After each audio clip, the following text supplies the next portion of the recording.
Railway mafia जीत गया, अवाम हार गई।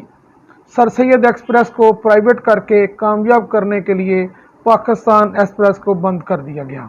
अवाम के सस्ते सफ़र का ख्वाब चिकनाचूर होकर रह गया। पाकिस्तान एक्सप्रेस को बहाल किया जाए। रेलवे को अवामी सफ़र कहा जाता है और इसको गरीब की आरामदेह सवारी कहा जाए तो बात गलत ना होगी।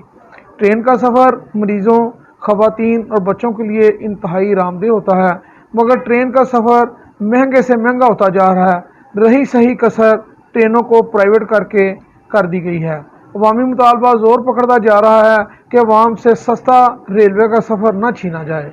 रावलपिंडी से कराची तक बरास्ता वज़ीराबाद, हाफजाबाद, सांगला हिल 3 ट्रेनें चलती थीं, जिनको पहले कोरोना का बहाना बनाकर बंद किया गया।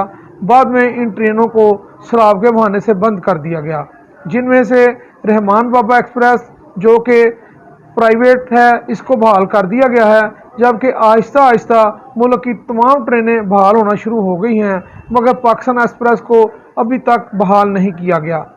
28 अक्टूबर से सर सैयद एक्सप्रेस को भी प्राइवेट कर दिया गया है।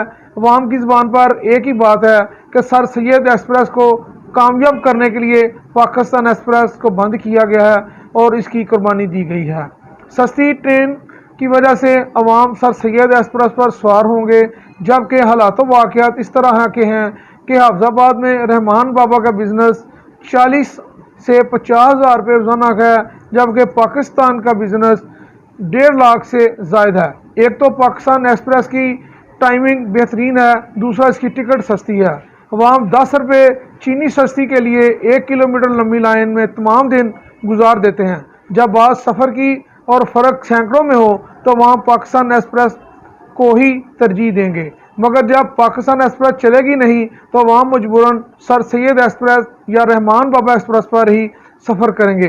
पाकिस्तान एक्सप्रेस की कुर्बानी ना दी जाए, प्राइवेट ट्रेन ज़रूर करें, मगर गरीब अवाम के लिए इसका सस्ता सफ़र का हक ना छीना जाए। अवाम का एक ही मुतालबा है कि पाकिस्तान एक्सप्रेस को बहाल किया जाए। कहीं ये ना हो कि चंद दिन बाद ये बात सुनने को मिले कि पाकिस्तान एक्सप्रेस को भी प्राइवेट कर दिया गया है।